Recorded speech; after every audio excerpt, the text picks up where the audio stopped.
Assalomu alaykum, hurmatli obunachilar. Mana qo'ylarga yem berish va yem tayyorlash jarayoni. Bu yerda hozir men asosan qo'ylarga beradiganim bug'doy, kepakni tozasi, keyin suxari bor, spes kepak bor. Mana bunaqa spes kepak bo'ladi. Ichida bug'doy maydasi ko'p bo'ladi. Qo'ylar buni maza qilib yeydi. Keyin bug'doy tashiyman.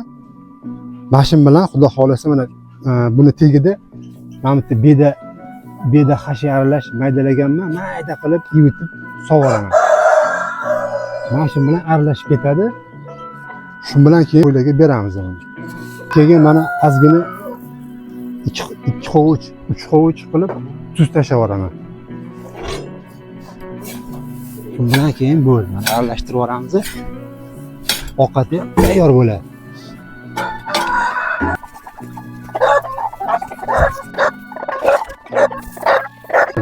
Yaxshi ketdi. Bunga qo'shilamiz. Ovqati ham tayyor.